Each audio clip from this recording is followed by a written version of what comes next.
അല്ല, ഏറ്റവും ആദ്യം സൂചിപ്പിക്കാനുള്ള ഇടതുപക്ഷ ജനാധിപത്യ മുന്നണി ഗവൺമെൻറ് എല്ലാ മേഖലയിലുമുള്ള മനുഷ്യരെ എല്ലാ തലങ്ങളിലേക്കും ഉയർത്തുന്നതിനുള്ള പരിപാടികളും സ്കീമുകളും ഇതുപോലുള്ള കാര്യങ്ങളൊക്കെ ആയിട്ട് മുന്നോട്ട് പോകുന്നു എന്നുള്ള കാര്യം ഞാൻ എടുത്തു പറയാൻ ആഗ്രഹിക്കുകയാണ്. അതിൻ്റെ ഭാഗമായാണ് ഈ സെക്ഷൻ ഈ സിനിമാ മേഖലയുമായി ബന്ധപ്പെട്ട് സ്ത്രീകൾക്കും അതുപോലെ തന്നെ പിന്നാക്ക വിഭാഗങ്ങൾക്ക് പട്ടികജാതി പട്ടികവർഗ വിഭാഗങ്ങൾക്ക് തന്നെ ഈ രീതിയിലുള്ള സാമ്പത്തിക സഹായം ചെയ്തുകൊണ്ട്, കാരണം ഈ വിഭാഗങ്ങൾക്ക് ഇത്തരം രംഗത്തേക്ക് കടന്നു വരുന്നതിന് ആവശ്യമായിട്ടുള്ള സാമ്പത്തികമായിട്ടുള്ള ഒരു പിന്തുണയും ഒരു സാമ്പത്തിക ഭദ്രതയും ഇല്ലാത്തതിൻ്റെയൊക്കെ ഫലമായാണ് ഈ വിഭാഗത്തിൽ നിന്നും അധികം ആളുകൾ ഈ മേഖലയിലേക്ക് കടന്നു വരാതിരിക്കുന്നത്. അതുകൊണ്ട് തന്നെയാണ് അവർക്കും അതുകൊണ്ട് തന്നെ അവർക്ക് അവസരങ്ങൾ നിഷേധിക്കപ്പെടുകയാണ്. ആ അവസരങ്ങൾ നിഷേധിക്കപ്പെടരുത് എന്നുള്ള ഇടതുപക്ഷ ജനാധിപത്യ മുന്നണി സർക്കാരിൻ്റെ നിശ്ചയദാർഢ്യമാണ് ഇത്തരമൊരു പരിപാടിയുമായി സർക്കാർ മുന്നോട്ട് വരുന്നതിന് കാരണം.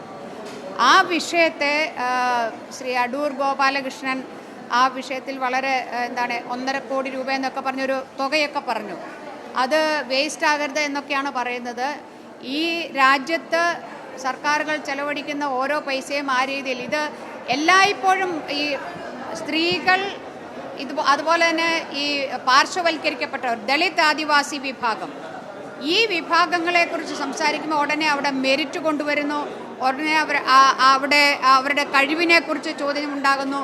അതല്ലാതെ മറ്റ് വിഭാഗങ്ങൾക്ക് വേണ്ടി അല്ലെങ്കിൽ മറ്റ് പൊതുവായിട്ടുള്ള രീതിയിൽ പണം ചെലവഴിക്കുമ്പോൾ അതിനെക്കുറിച്ച് ഒരു ചോദ്യം. ഇപ്പോൾ തൊഴിലുറപ്പ് കൊണ്ടുവന്ന ഉടനെ അത് സ്ത്രീകളാണ് ഏറ്റവും അധികം അതിൽ പങ്കെടുക്കുന്നത്, അവർക്കാണ് ഒരു വലിയ സഹായം. അതുകൊണ്ട് തന്നെ അതിൽ ഈ രാജ്യത്തിൻ്റെ പണം വേസ്റ്റ് ചെയ്യുന്നതിന് തുല്യമാണെന്നാണ് പറഞ്ഞത്. അതേപോലെയാണ് ഇവിടെ ഇപ്പോൾ ഈ കാര്യത്തിൽ ഒരു സമൂഹത്തിൻ്റെ മുഖ്യധാരയിലേക്ക് പല കാരണങ്ങൾ കൊണ്ടും അവസരങ്ങൾ നിഷേധിച്ച് പിന്തള്ളപ്പെട്ടവരെ മുഖ്യധാരയിലേക്ക് കൊണ്ടുവരാൻ ശ്രമിക്കുമ്പോൾ അതിനെതിരായുള്ള ഇത്തരം വികാരങ്ങൾ അത് അങ്ങേയറ്റം അപലപനീയമായ ഒന്ന് തന്നെയാണ്. അതിനെ ചോദ്യം ചെയ്ത പെൺകുട്ടിയെക്കുറിച്ച് അദ്ദേഹം പറഞ്ഞ ആ രീതി അത് അധിക്ഷേപകരമായിട്ടുള്ള ഒന്നാണ്. അദ്ദേഹം പറഞ്ഞ ഞാനിവിടെ വന്നത് അല്ലെങ്കിൽ ഞാനൊരു ഇത്തരത്തിലുള്ള ഒരാളല്ല എന്ന് പറഞ്ഞ് അദ്ദേഹം ഒരു പദപ്രയോഗം നടത്തി. അപ്പോൾ അദ്ദേഹം ആ പദപ്രയോഗം ഞാനല്ല എന്ന് പറയുമ്പോൾ ചോദ്യം ചെയ്തയാളാണോ അങ്ങനെയാണോ എന്നുള്ളൊരു മറുചോദ്യം അവിടെ ഉണ്ടാവുന്നുണ്ട്.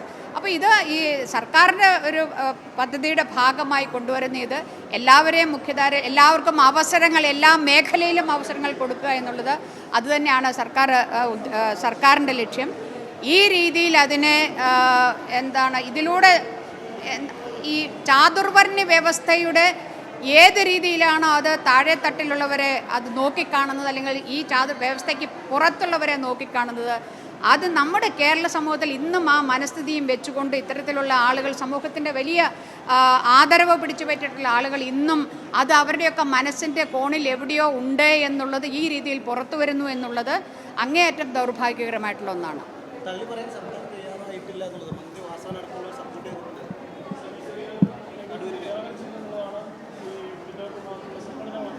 അല്ല, അത് സർക്കാർ പറയേണ്ടത് സർക്കാർ പറയുകയല്ല, അത് അവരോട് ചോദിക്കുക. അവർ തള്ളി പറയുകയോ ഉൾക്കൊള്ളുമോ എന്നൊക്കെ അത് സർക്കാർ പറയേണ്ടതാണ്. ഞാൻ സർക്കാരിൻ്റെ സ്പോക്സ് പേഴ്സൺ അല്ലല്ലോ. എനിക്ക് പറയണ്ടേ, CPI എന്ന നിലയിൽ, ദേശീയ മഹിളാ ഫെഡറേഷൻ്റെ പ്രവർത്തക എന്ന നിലയിൽ എൻ്റെ നിലപാട് ഇതാണ്. ഇത് ആ വിഭാഗത്തെയൊക്കെ അധിക്ഷേപിക്കുന്നതിന് തുല്യമാണ്. പട്ടികജാതി പട്ടികവർഗത്തെയും അതുപോലെ തന്നെ സ്ത്രീകളെയും അധിക്ഷേപിക്കുന്നതിന് തുല്യമാണ്. ഇവർക്ക് വേണ്ടി ചെലവഴിക്കുമ്പോൾ അതിനുവേണ്ടി പ്രത്യേകം ശ്രദ്ധയോടെ വേണം, അല്ലെങ്കിൽ അത് പണം വെറുതെ വേസ്റ്റ് ആകുമെന്ന് പറയുന്നത് അത് ഈ കാലഘട്ടത്തിൽ അങ്ങനെയൊന്ന് പറയുന്നത് അത് അപമാനിക്കുന്നതിന് തുല്യമാണ്. മറ്റൊന്നിലും ചെലവാക്കുന്ന പണത്തെക്കുറിച്ച് ആശങ്കയില്ല, ഒരാവലാതിയുമില്ല.